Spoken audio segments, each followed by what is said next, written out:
Kajian Dalilul Falihin Syarah Riyadus Shalihin bab kelima, bab kelima masih bab 5 tentang muraqabah. Yang kemarin hadis ke-6 lumayan panjang ya. Ulasannya sedikit ya. Di hadis yang ke-6 Rasulullah SAW mengisahkan 3 orang di zaman Bani Israel yang oleh Allah diuji dengan penyakit ketiga-tiganya nih. Yang pertama dengan kusta, yang kedua dengan kutu ya atau apalah, tumila gitu sampai rambut di kepalanya habis. Yang ketiga dengan penyakit hingga mengalami kebutaan. Jadi ini muraqabahnya itu diujinya oleh Allah itu dengan cara demikian. Jadi uji oleh Allah dengan cara demikian. Kemudian ketika dalam kondisi demikian ya oleh Allah diuji lagi. Ya ditanya apa yang paling engkau inginkan, sembuh dari penyakitnya. Ketiganya menginginkan sembuh dari penyakit. Yang kusta disembuhkan hingga memiliki kulit yang mulus, yang halus, yang bersih. Kemudian yang diberi kutu gitu ya di kepalanya hingga kepalanya ditumbuhi rambut lagi seperti biasa. Yang buta bisa melihat kembali. Lalu mereka juga diuji dengan diberi yang satu, yang kusta diberi unta yang bunting, yang kutuan kepalanya diberi sapi, yang buta diberi kambing. Kemudian semuanya melahirkan dan semakin dan menjadi banyak. Nah, ketika didatangi lagi oleh malaikat,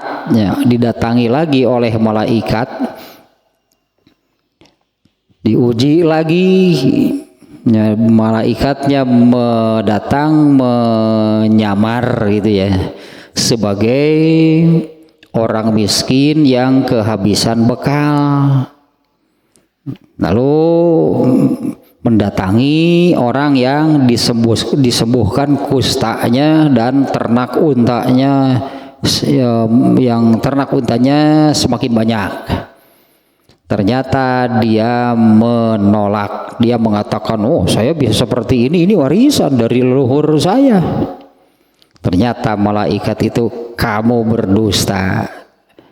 Kamu adalah orang yang dulunya sakit kusta, lalu Allah sembuhkan, kemudian Allah beri unta hingga sekarang unta tersebut menjadi banyak. Kalau kamu berdusta, mudah-mudahan Allah mengembalikan kamu kepada kondisi sebelumnya, miskin lagi, kusta lagi. Yang kedua juga sama ya, diuji oleh Allah hingga disembuhkan dari penyakitnya. Rambutnya tumbuh lagi, sehat lagi lah pokoknya ya. Ternak sapinya semakin banyak.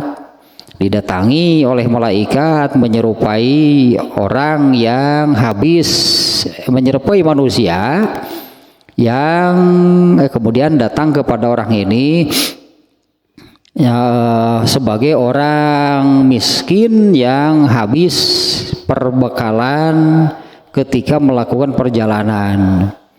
Lalu dia minta kepada orang kedua ini, mengatakan ya samalah jawabannya. Wah, ini banyak nih yang harus diberi itu, belum saudara, belum tetangga, belum anu. Nah, sehingga dia menolak memberi lah gitu ya. Kemudian malaikat itu mengatakan, kamu adalah orang yang dulu penyakitan hingga rambut kamu habis, kemudian Allah menyembuhkannya dan memberi kamu sapi hingga menjadi banyak.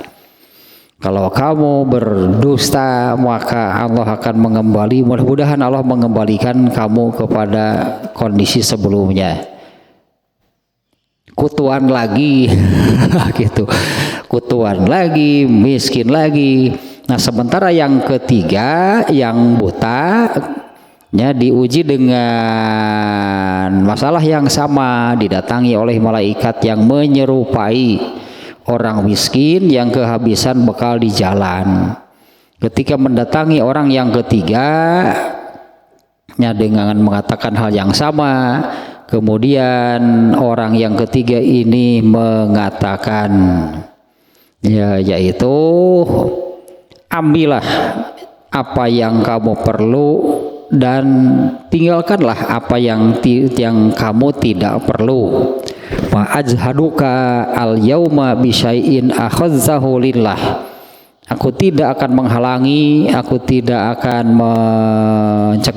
menghalangi pada hari ini apapun yang kamu mau ambil untuk kepentingan di jalan Allah, silahkan. Ini orang ketiga ini ya. Akhadzahu lillah. Kamu mengambilnya karena Allah, silahkan. Aku tidak akan menghalangi, ya, artinya sebanyak apapun yang akan kamu ambil karena Allah. Ternyata malaikat itu mengatakan, terjadi ketang. Malaikatnya mengatakan, terjadi ketang, ambil saja semuanya. Amsik malaka, ambillah semua harta milik kamu. Fa inna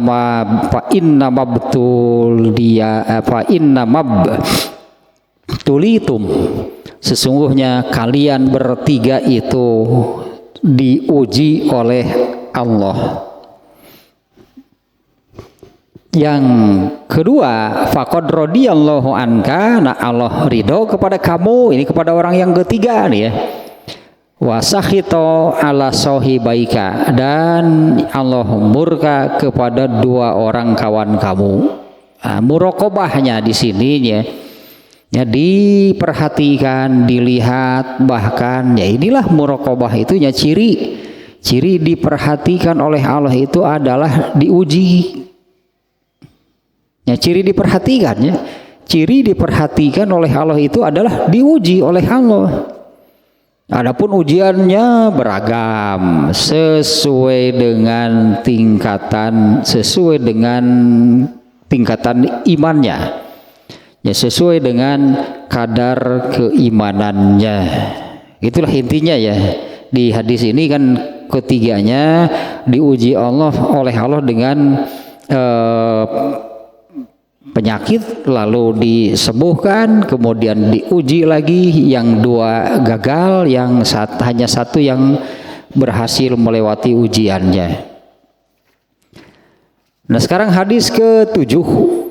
Ini hadis banyaknya, hadis populer nih, banyak yang mengutip juga hadis ini. Hadis yang ke-7 dalam bab muraqabah. Yang muraqabah, ke hadis yang ke-7, yaitu an Abi Ya'la Shaddad ibni Ausin radhiyallahu anhu anin nabiyyi sallallahu alaihi wasallam qala al kayyisu man dana nafsahu wa amila lima ba'dal maut wal ajizu man atba'a nafsahu hawaha wa tamanna 'alallah. Sering ya hadis ini ya disebut-sebut, sering dibacakan ini. An Abi Ya'la, dari Abu Ya'la Shaddad bin Aus radhiyallahu anhu, semoga Allah meridhoinya. Nih kalau sahabatnya sih kurang populernya, Shaddad bin Aus. Nah yang populer itu pasti yang sering disebut. Sahabat yang sering disebut ini kalau dalam urusan hadis itu sahabat-sahabat yang jumlah hadisnya banyak. Ya, Shaddad bin Aus, semoga Allah meridhoinya, dari Nabi Shallallahu Alaihi Wasallam. Beliau bersabda, al-kaisu, orang yang cerdas, orang yang berakal, orang yang pintar, orang yang jenius, bahkan sebetulnya ini ya, orang yang jenius, yaitu man dana nafsahu, orang yang menguasai, orang yang mampu lah gitunya, menguasai dan mengendalikan dirinya. Orang yang mampu menguasai, mengendalikan dan menguasai dirinya. Wa amila lima ba'dal maut, dan beramal untuk ma ba'dal maut. Pakai ma di situ ya. Maknya di situ mak mausul namanya. Lima ba'dal maut. Beramal untuk, isi mausul itu maknanya umum. Umum ya, artinya apa sih yang ada setelah mati? Setelah manusia mati itu ada apa gitunya? Ada apa setelah manusia itu mati? Itu ada apa? Banyak hal artinya ya. Banyak hal yang akan yang akan disaksikan gitu, yang akan didengar, yang akan dijalani, yang akan dihadapi, yang akan dirasakan oleh manusia setelah mati itu banyak. Nah jadi ini wa amila lima ba'dal maut, maknya mak mausul yang maknanya mak mausul itu menunjukkan umum. Umum itu artinya ada satuan-satuannya. Ya, yang sesuatu yang disebut umum itu ada satuan-satuannya. Nah, berarti ada apa? Ada apa? Ya, setelah mati itu ada apa? Banyak satuan-satuannya. Nah, seperti yang tadi lah misalnya, banyak nanti yang akan disaksikan, apa yang didengar, dirasakan, dihadapi, dijalani oleh seseorang setelah mati itu banyak. Nah, di sini wa amila lima ba'dal maut, maka kalau terjemah harfiahnya menjadi dan tidak berhenti gitunya, dan terus beramal untuk segala sesuatu, ya, untuk segala sesuatu setelah kematiannya. Nah itu yang pertamanya, al-kayyisu man dana nafsahu wa amila lima ba'dal maut. Orang yang cerdas, orang yang jenius itu adalah orang yang dana nafsahu, itu boleh diartikan demikiannya barusannya, orang yang menguasai, orang yang mampu menguasai, mengendalikan diri. Nah nanti kebalikannya, yang tidak tidak mampu menguasai dan mengendalikan diri. Jadi seperti ini yang kedua nih, yang sebaliknya, wal ajizu man atba'a nafsahu hawaha. Sementara orang yang lemah, orang yang bodoh, ini kebalikannya ya, karena sebelumnya al-kayyis itu orang yang pintar, cerdas gitu, yang jenius. Kalau yang ini wal ajizu ya yang sebaliknya, yaitu orang yang lemah, orang yang bodoh, orang yang dungu bahkan, yaitu orang yang atba'a nafsahu hawaha, orang yang bukannya menguasai dan mengendalikan diri, tapi sebaliknya, yaitu orang yang atba'a nafsahu, orang yang bahasa kitanya sih sulitnya menerjemah secara harfiah nih susunan ini. Jadi orang yang mengikutkan, bukan mengikuti sih sebetulnya gitunya, membiarkan gitulah, membiarkan dirinya mengikut dibawa lah gitu oleh hawanya, yaitu oleh kebetulannya yang di bab apa juga belum jauhnya al hawa itu kan kahayang jeung karesep kamari tah dina kitabur riqaq. Dalam kitabur riqaq itu judulnya kan mujahadatun nafsi ala taatillah. Ya, mujahadatun nafsi itu memaksa diri, menekan diri sendiri diarahkan untuk taat kepada Allah. Memaksa diri sendiri gitunya, menekan diri sendiri dengan keras gitu, tanpa toleransi, tanpa ampun gitulah, tidak bersifat permisifnya terhadap diri sendiri. Jadi terhadap dirinya sendiri itu bersikap ditekan gitu habis-habisan, diarahkan kepada taat kepada Allah. Harus demikian. Yang mujahadatun nafsi, nah yang disebut mujahadah itu adalah fatmun nafsi, yaitu menghentikan gitunya, menyelamatkan,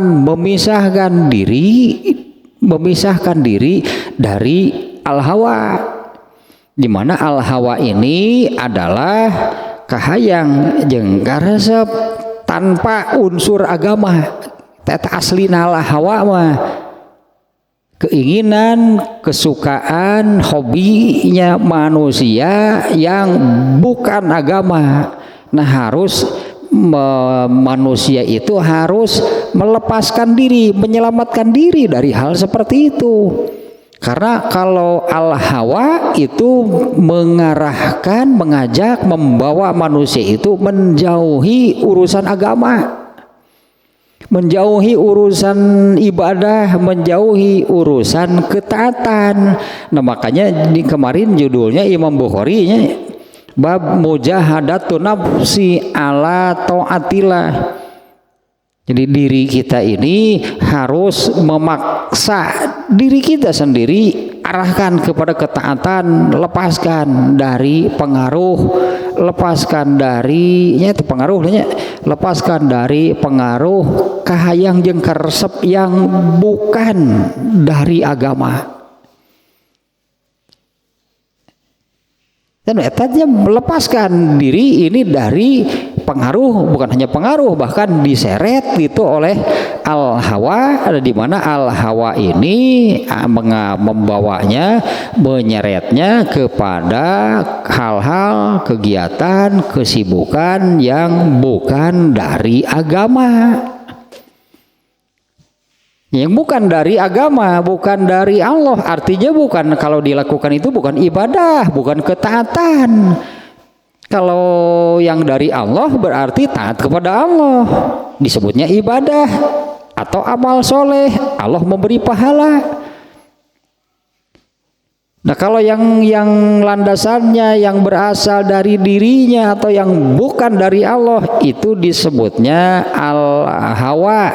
Nah kebetulan ada di sini nih ya, orang yang lemah, orang yang bodoh, orang yang dungu, yaitu man atba'a nafsahu hawaha, orang yang membiarkan dirinya itu dibawa oleh al-hawa, oleh keinginan dan kesukaan.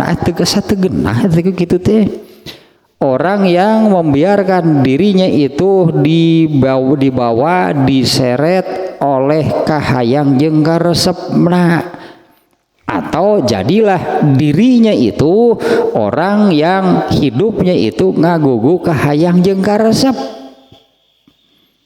bukan yang berasal dari Allah tapi berasal dari dirinya. Nah itu yang di sini yang kedua ya, wal ajizu man atba'a nafsahu hawaha, orang yang lemah, bodoh, dungu adalah orang yang mengikuti hawa. Lebih baik itulah jadinya bahasa kita mungkin lebih bisa dipahami itu oleh orang Indonesia kalau diterjemahkan demikian, orang yang mengikuti hawa nafsunya. Padahal beda tadi sebenarnya mah orang yang mengikuti hawa nafsunya, orang yang mengikuti keinginannya sendiri, bukan mengikuti keinginan Allah. Intinya mah kitu dah, mengikuti keinginan sendiri, bukan mengikuti keinginan Allah. Keinginan Allah itu adalah ya apa yang Allah tentukan, apa yang Allah tetapkan. Itu keinginan Allah tertuang di sana pada apa yang ditentukan, ditetapkan oleh Allah. Jadi aturan bagi manusia. Kalau kita melakukan berarti kita mengikuti apa yang Allah tetapkan, apa yang Allah inginkan. Jadi hidup ini tidak boleh mengikuti keinginan sendiri, tapi harus mengikuti keinginan Allah. Hidup ini tidak boleh mengikuti keinginan sendiri, harus mengikuti keinginan Allah. Nah, orang yang sebelumnya yang disebut orang yang cerdas, orang yang pintar, orang yang jenius adalah orang yang tadi mujahadatun nafsi, yaitu orang yang mampu. Ini dulu berarti landasannya awalnya. Orang yang mampu melepaskan diri dari pengaruh kahayang jeung karesep. Melepaskan diri itunya dari pengaruh kahayang jeung karesep, karena hidup ini tidak boleh mengikuti keinginan sendiri, tapi harus mengikuti keinginan Allah. Adapun orang yang kemudian wa amila lima ba'dal maut, pada asalnya aslinya manusia itu tidak mau, tidak suka, tehayang, teresep, hoream mengikuti keinginan Allah teh. Eta al-makarih teh. Itu al-makarih.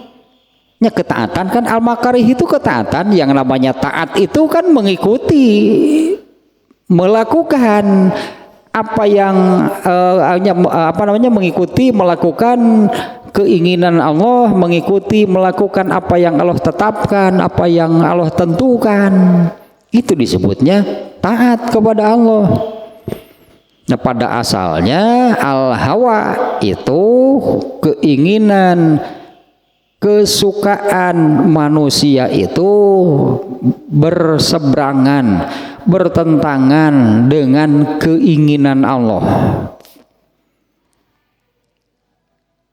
Nah, ini harus manusianya harus memaksakan dirinya, harus menekan, manusia harus memaksakan diri mengikuti keinginan Allah. Nah, untuk bisa demikian, untuk bisa menjadi manusia itu yang hidupnya itu bukan mengikuti keinginan sendiri, tapi mengikuti keinginan Allah. Hal pertama, hal yang paling mendasar adalah harus lepaskan dulu dari mengikuti kahayang jeung karesep, lepaskan dulu dari sana. Kahayang jeung karesep itu artinya yang tadi, keinginan diri sendiri, bukan mengikuti keinginan Allah. Selama hidup ini masih mengikuti kemauan sendiri, kapan mau mengikuti keinginan Allah? Berat berarti. Ya, selama hidup ini masih mengikuti keinginan sendiri, masih kene hirup tengah gugui kahayang jeung karesep dirina, berarti akan sulit, berat untuk mengikuti keinginan Allah. Makanya yang disebut mujahadah, bersungguh-sungguh, bahkan paksa diri sendiri ini untuk ikuti keinginan Allah.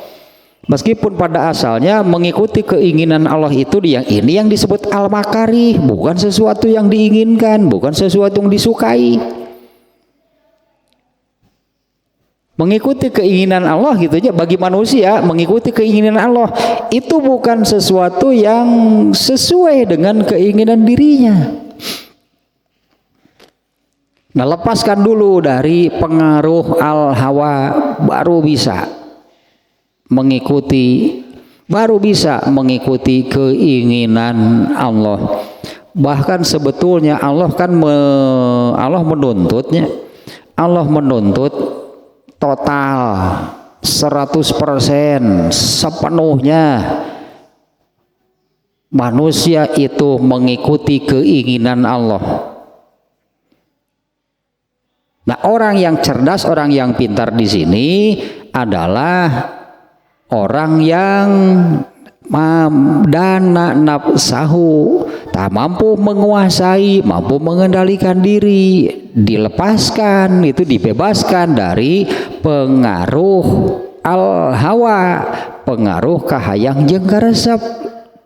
Kalau sudah lepas dari pengaruh al-hawa, baru mudah arahkan kepada taat kepada Allah.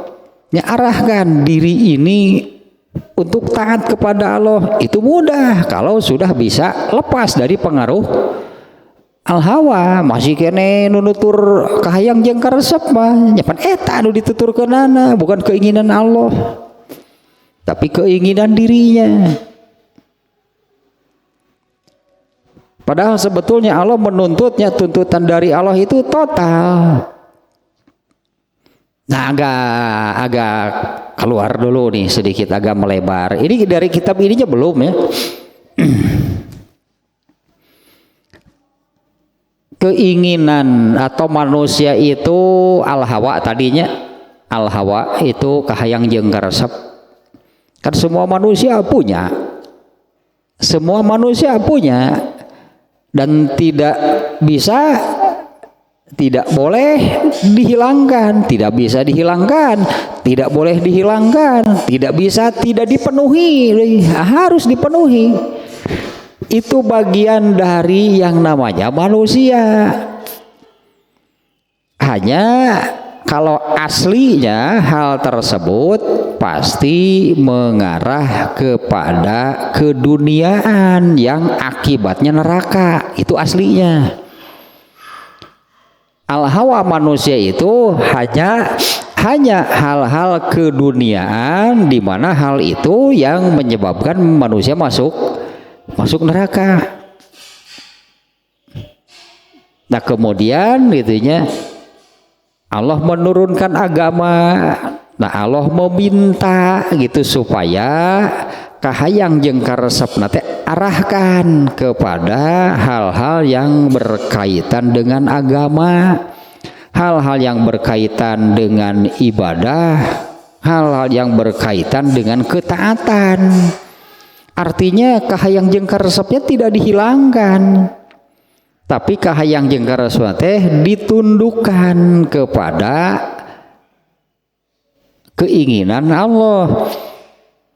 Dan bisa menjadi demikian, artinya menjadi manusia yang hayang jeung resep nanti kalau ini dari Allah, resep tepon gitu. kahayang jeung karesep teh kalau hal itu itunya berkaitan atau berasal dari agama baru. Bagaimana para sahabat berantusias dan bersemangatnya ya ketika ketika mau berperang. Ya bagaimana para sahabatnya antusias bersemangat ketika berangkat mau berperang, mereka itu luar biasa. Nah, karena itu berasal dari Allah. Perintah atau perangnya di situ karena diperintah oleh Allah. Artinya kan ini dari Allah. Nah, maka mereka itu bersemangat. Nah, bukan harus dihilangkan, tidak bisa. Kahayang jeung karesep tidak bisa dihilangkan, tidak akan hilang. Tapi harus diarahkan kepada yang benar gitu, yaitu kahayang jeung karesep nanti harus hayang jeung resep nanti kalau ini dari Allah kakara resep kakara hayang. Kalau bukan dari Allah, amung hoream malah asieun karena yang tadi aslinya al hawa ini tanpa agama gitunya, aslinya al hawa ini kepada hal-hal keduniaan di mana inilah yang membawa manusia ke neraka.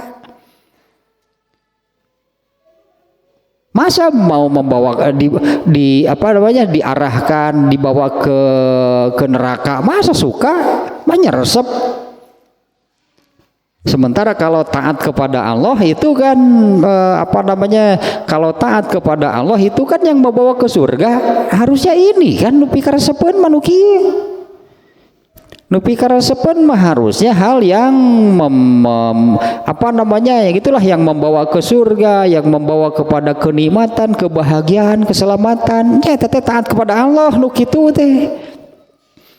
Ya, yang membawa kepada keselamatan, kebahagiaan, gitunya, kenyamanan, kenikmatan itu adalah taat kepada Allah.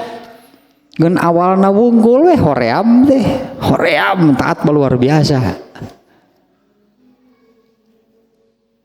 Padahal kudu siga dahar gerak ya. Panganding tereh buka ya. Kudu siga dahar gerak hoream sote basa cander. Geus dibimitian mah hese eureun.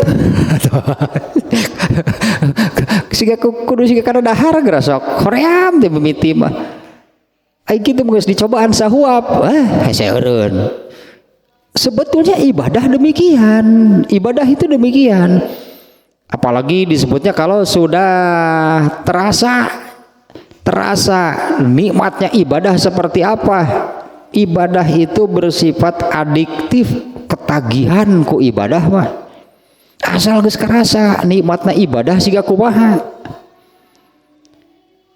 Kalau belum bisa merasakan demikian, nah ibadah itu nya kitu asa jadi beban wae da ibadah mah hoream. Asa jadi beban, asa berat, beri asa direk salat hoream, tapi tuluy diengke-engke nepi ka ari can salat terus ada beban. Ya ada beban gitu lantaran nih can salat kumaha gitu. Nah ketika mengerjakan sholatnya itu juga menganggap sholatnya itu sebagai beban, sebagai sesuatu yang menghalangi, sebagai beban. Jadi melaksanakan sholat itu terasa berat, padahal apa beratnya mengerjakan sholat. Waktunya nggak lama, pekerjaannya juga mudah, capek ada sholat mah anggaplah gitunya. Pekerjaannya juga mudah. Tapi kenapa terasa berat? Kenapa begitu banyak orang yang sulit untuk mengerjakan sholat, bahkan ada yang tidak sama sekali. Naon hesena si sholat? Ya bahkan ada yang tidak sama sekali tidak mengerjakannya itu sholat gitu. Akhirnya yang dimaksud agak melebarnya keluar dari sini. Yaitu yang barusan bahwa manusia itu punya keinginan. Bahasa Sunda nama manusia itu boga kahayang jeung karesep, dan itu tidak bisa dihilangkan, tidak bisa tidak dipenuhi. Nah, di mana kalau tanpa agama tadinya keinginan manusia itu pasti dunia. Kalau bukan agama, kalau bukan akhirat pasti inginnya dunia. Ini yang disebut dengan tulul amal. Bahasa kitanya mungkin panjang angan-angan. Panjang angan-angan manusia itu ada dua. Satu tentang umur, bari geus apal. Geus apal umur teh mau nepi atuh ka 80 ge sigana mah. Apal teh gitu. Tapi dalam pikirannya gitu kan ingin hidup lebih lama. Kemudian tentang harta, tulul amalnya manusia, apal deh nu kadahar sakumaha, nu kapake sakumaha. Meskipun orang terkaya di dunia cing nu geus kadaharna sakumaha, emang kadahar kabeh gitu dah henteu. Nya nu geus kadaharna lah kita sebutna teh nya. Karena Rasulullah menyebutkan kan kalau manusia itu suka mengatakan ini punya saya, ini milik saya. Rasulullah menyebutkan bukanlah yang menjadi milik atau kepunyaannya itu melainkan 3 macam saja dari seluruh harta yang dikatakan oleh seseorang milik saya, punya saya. Yang betul-betul menjadi miliknya itu hanya 3. Satu, apa yang sudah dimakannya, tapi itu hanya jadi sampah. Kemudian yang kedua, apa yang sudah dipakainya sampai rusak, sampai lusuh, sampai rusak, sampai tidak bisa terpakai lagi, itu juga akhirnya hanya jadi sampah. Ya misalnya baju dipakai ya sampai lusuh, sampai jelek, sampai robek-robek, jadi lap tung-tung nama dipiceun tah gitu, jadi sampah. Sudah dipakai kan sampai rusak, sampai hancur, jadi sampah. Satu lagi, apa yang dia sodakohkan dari sekian banyak harta yang ada pada seseorang, ya di mana gitunya orang suka mengatakan ini punya saya, ini milik saya. Yang benar-benar menjadi miliknya itu hanya 3. Apa yang sudah dimakannya itu hanya jadi sampah. Apa yang sudah dipakainya hingga rusak hancur itu hanya jadi sampah. Dan satu lagi, apa yang disodakohkannya. Nah, inilah hartanya yang abadi, akan sampai ke akhirat, akan menjadi hartanya juga sampai di akhirat. Gitulah yang disodakohkan ini akan menjadi hartanya sampai di akhirat. Kalau yang dimakan tadi berakhir menjadi sampah. Apa yang dipakai berakhirnya hanya menjadi sampah. Yang disodakohkan, nah inilah harta yang benar-benar menjadi miliknya, bahkan akan juga menjadi hartanya di akhirat. Selain dari yang 3 ini, apa artinya? Kan dimakan enggak, dipakai enggak, disodakohkan enggak. Dari seluruh harta yang dimilikinya gitunya, dimakan enggak, dipakai enggak, disodakohkan enggak. Nah, selain dari yang 3 ini, fahuwa zahibun wa huwa tarikuhu linnas, semuanya akan pergi meninggalkannya, dan orangnya sendiri hanya atau dia akan pergi meninggalkan hartanya untuk orang lain. jadilah harta warisan. Harta seseorang mewariskan harta dihitung sodakoh nggak oleh Allah? Ya, seseorang mewariskan harta itu dihitung sodakoh nggak oleh Allah kepada ahli waris?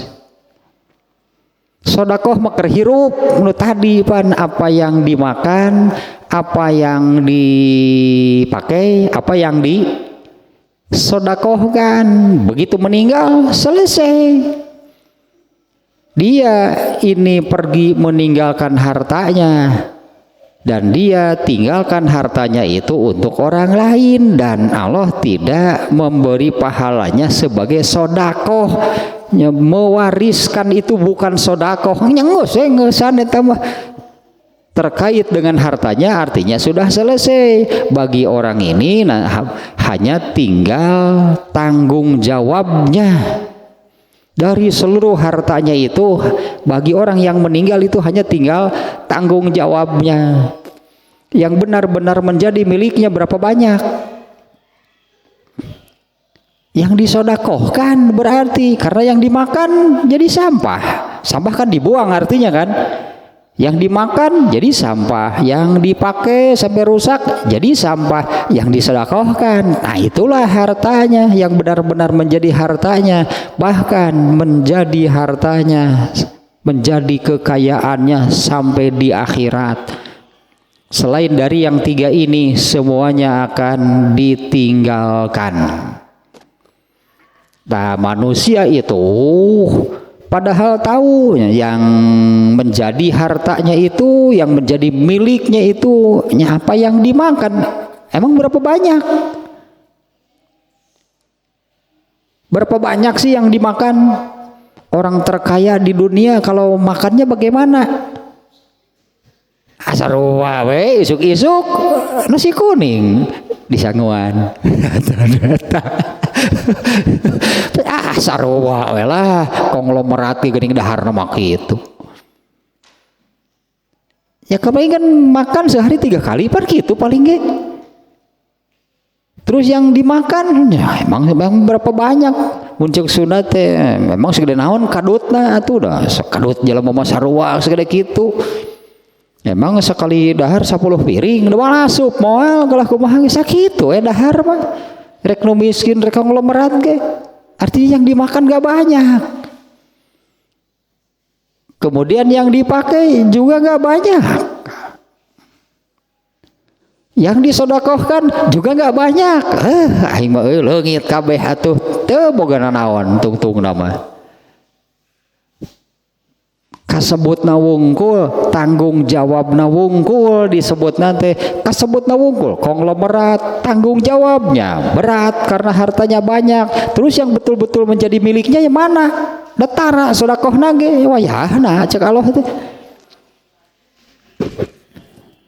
Nya wayahna depan sodakohna ge henteu. Nah, padahal manusia itunya yang tadi tulul amal. Manusia itu berangan-angan hidup lama, padahal manusia sudah tahu di dunia ini hidupnya sebentar, tapi angan-angannya itu hidupnya lama di dunia. Beki kolot, beki kitu teh, beki kolot teh lain ingat paeh, lain sok jelema mah. Tanpa ininya, tanpa naon, tanpa ilmu agama nih. Kalau tanpa ilmu agama, manusia semakin tua, semakin tulul amalnya itu semakin menjadi-jadi.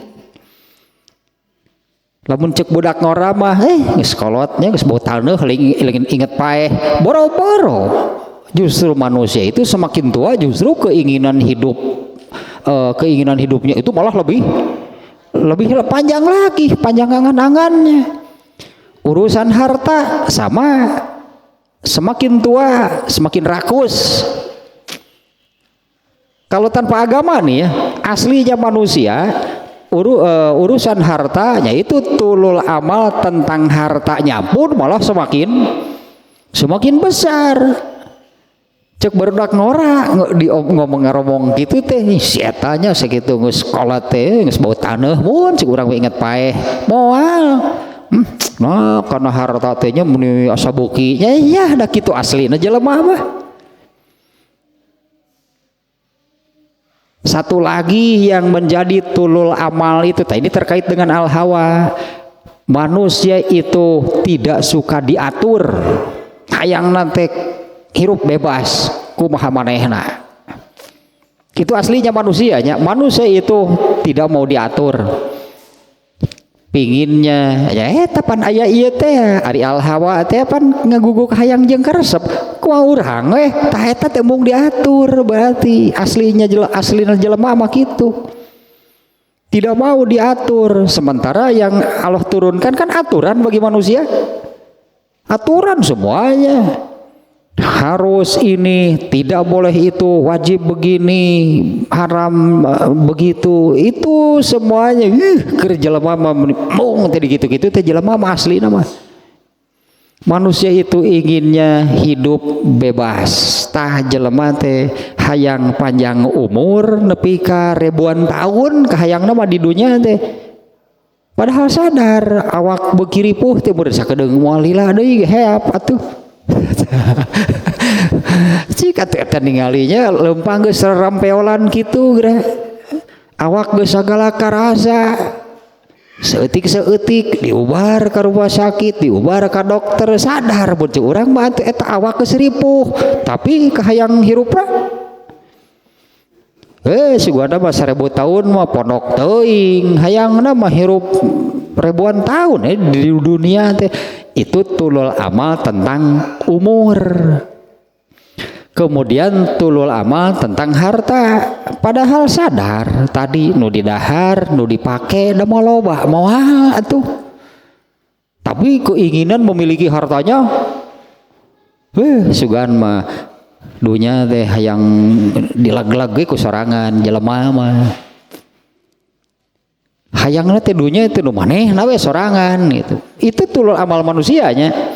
Satu lagi tah termasuk tulul amal teh jelema teh hayang bebas, tidak mau diatur, kumaha aing we hirup mah. Itu manusia.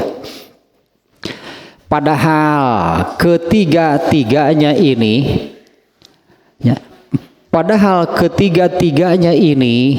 oleh Allah nanti tadi nanti masalahnya teh cek jelema mah lila nanti ayeuna lah. Padahal ketiganya ini oleh Allah akan diberikan. Manusia ingin hidup lama, manusia ingin berumur panjang.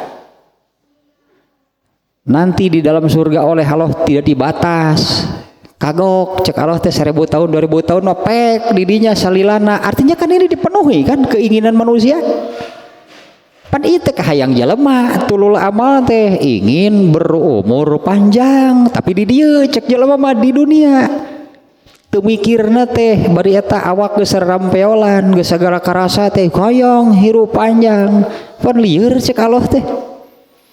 Padahal keinginan hidup lama, hidup panjang ini oleh Allah dipenuhi, bahkan tidak dibatasi, abadi. Kan dipenuhi berarti kan yang ini. Kemudian soal harta. Pan di dunia mah tadi gitu. Di dunia mah punya harta sebanyak apapun, yang menjadi miliknya hanya yang dimakan, yang dipakai, yang sodakohkan, hanya 3. Rek dahar kabeh pek cek Allah teh bari bisa mah. Sugan sekali dahar 1 miliar sekali dahar teh loba teuing duit ya. 1 miliar sekali dahar teh jadi sapoe 3 miliar teh dahar wunggul sakitu teh. Ari daharna tatapen we eta nasi kuning disangguan dengan mayar 1 miliar batur 5.000 ge pokok loporat bebas sultan mah bebas sultan mah. Nah saya mah hayang bayar sakitu dari dahar eta we anggar da mau keluar tina tetekon atuh da may sarapan naon nasi kuning disangguan kayak jam 10 paling ge jam 10 aya tukang cuanki ngaliwat beli 1 miliar di sangguan eta Nah, soal harta, semakin tua, semakin bertambah umur, semakin tua, tulul amal tentang harta, keinginan terhadap hartanya semakin besar. Padahal tadinya disadari lah di dunia yang dimakan, yang dipakai, yang disodakohkan dari sebanyak apapun harta yang dimiliki oleh seseorang, yang betul-betul menjadi miliknya, ya itu saja cuma 3 dimakan, tapi ini hanya jadi akhirnya jadi sampah, dipakai akhirnya jadi sampah, disodakohkan. Nah, inilah hartanya yang abadi, bahkan menjadi hartanya juga di akhirat. Ternyata kan tulul amal manusia tentang harta itu luar biasa. Sebutnya teh itulah, udah kahayang nama dunya gede lag-lag jelema mah tuh. Hayang mah dunya teh nu manehna we sorangan. Ya itulah manusia. Padahal itu juga nanti eta masalahna pan keur jelema mah nanti lillah. Ayeuna hayang kitu teh.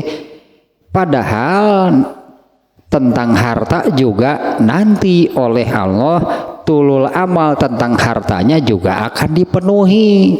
Sebanyak apa harta yang dimiliki seseorang di surga, hitung.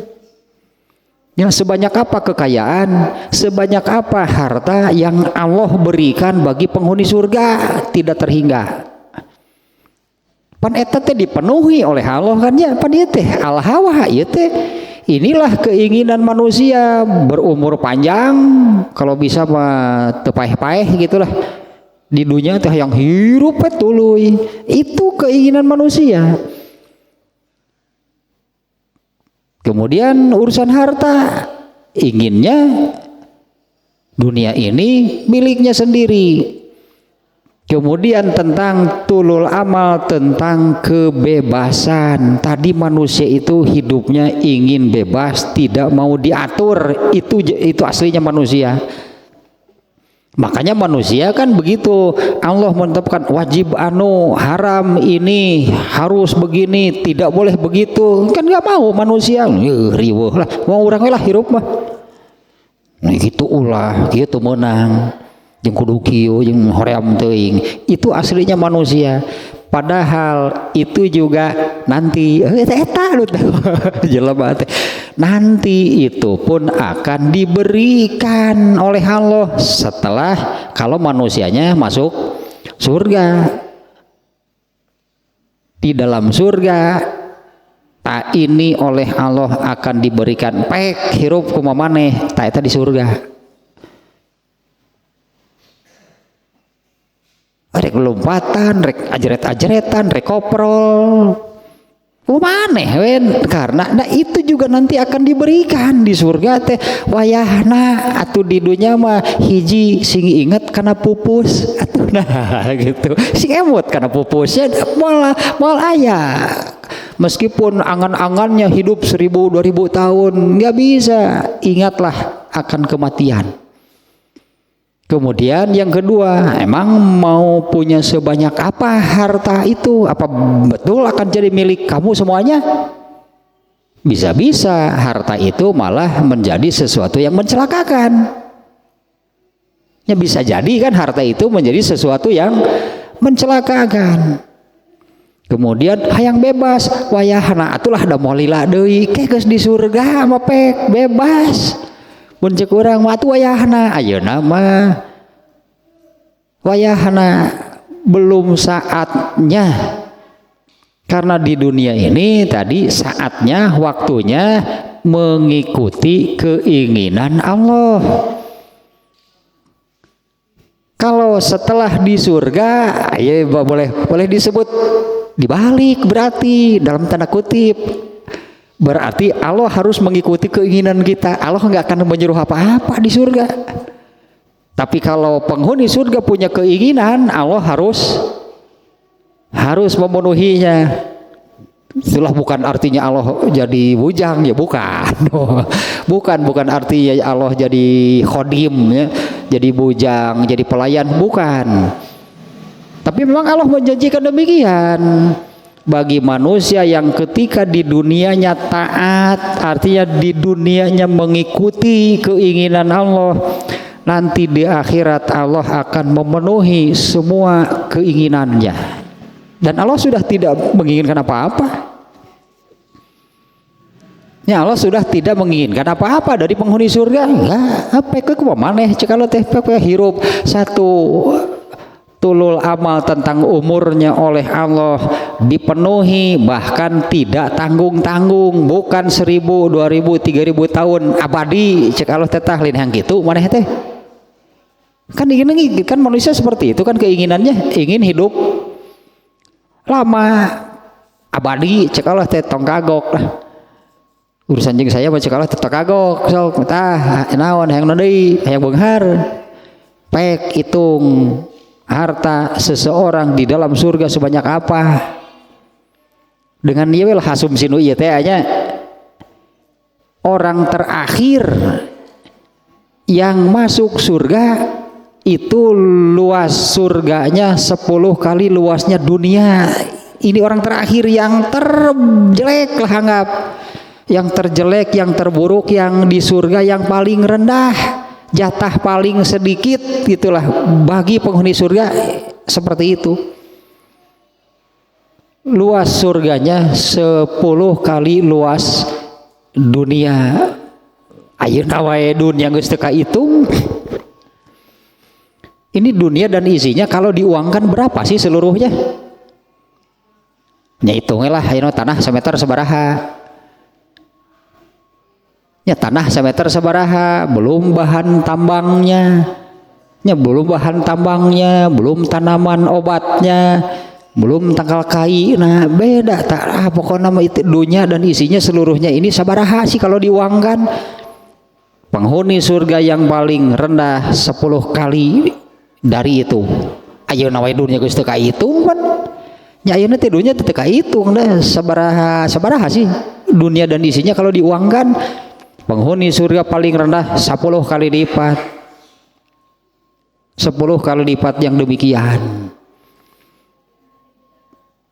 Tak yuk wayah nah judulnya teh berarti hayang panjang umur teh hayang lila hirup teh bakal cek Allah teh ngan lain di bumi lain di dunia kayak geus di surga moal dibatas deui moal umur teh. Hayang beunghar pek hayang sakumaha cek Allah teh hayang beunghar pisan sok atuh kana surga nu pangluhurna nah cek Allah teh bener dibere kami dibikeun hayang bebas nya moal geus moal dititah deui itu kurang kumaha nya cek Allah teh nya karena kan Allah tidak akan memerintah apa tidak mewajibkan tidak memerintah. Nah di sana setelah di dalam surga itu nanti keinginan manusia yang ini ingin hidup bebas oleh Allah juga dipenuhi. Itu termasuk tulul amalnya dari yang namanya manusia. Umur, harta, freedom, asik. Kebebasan itu aslinya manusia, makhluk yang tidak suka diatur. Ingin hidup lama, ingin kaya, ingin banyak hartanya, ingin hidup bebas. Sekarang juga manusia banyak yang bersikap demikian. Berusahalah menjaga kesehatannya diedankeun lah supaya tetap fit, tetap bugar, supaya itu tetap hidup gitunya. Tiba-tiba geringan kan deket karena maut. Gitulah anggaplah. Makanya mereka menjaga itu supaya bisa hidup, supaya berumur panjang. Kemudian hartanya banyak, hidupnya bebas. Banyak yang bersikap demikian. Tapi yang namanya dunia kan tanger beda, terbatas dunia mah dibatasi oleh jatah hidup, semuanya dibatasi, semuanya dijatah. Toselah tanya aja, anu iya ya. Tapi ini belum sih ya, ini belum dari catatan dari kitab ini belum nih. Tentang ini ya, tentang hadis ini, yaitu tentang orang yang jenius. Sebenarnya nama kafir nggak ada yang pinter, berarti orang kafir bodoh semuanya berarti, dan pinter manuki. Orang yang pintar, orang yang berakal, yang pintar, yang cerdas, yang jenius itu adalah orang yang ini jelas kan Nabi menyebutkan, yaitu orang yang dana nafsahu, itu orang yang mampu mengendalikan dan menguasai dirinya, bukan sebaliknya dikuasai, dikendalikan oleh hawa nafsunya. Bodoh berarti cek Nabi, menu bodoh teno gitu. Jadi orang kafir nggak ada yang pinter. Oh, ternyata orang kafir itu kan bisa membuat pesawat terbang. Cek Allah hati-hati. Nu gitu mah teu kudu make wahyu atuh. Ya kan gitu mah teu kudu make wahyu nya. Antep ku Allah diantep ngarulik sorangan bisa geuningan eta beusi ngapung. Halus cek Allah teh. Tapi Allah menyebut, ya Rasulullah di sini menyebut orang yang dungu, bahkan hidupnya mengikuti hawa nafsunya, tapi kemudian dia berharap kepada Allah. Saya cek Allah tehnya ayaku lucu, hirup kumaha maneh cek Allah teh, tapi kemudian berharap kepada Allah. Ini berharap kepada Allah dua apa intinya? Berharap kepada Allah nama selamat dari api neraka dan dimasukkan ke surga.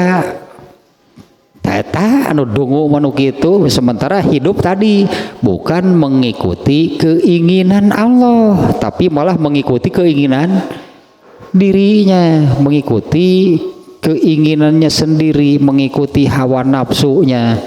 Tapi dia berharap kepada Allah dibebaskan dari neraka dan dimasukkan ke surga.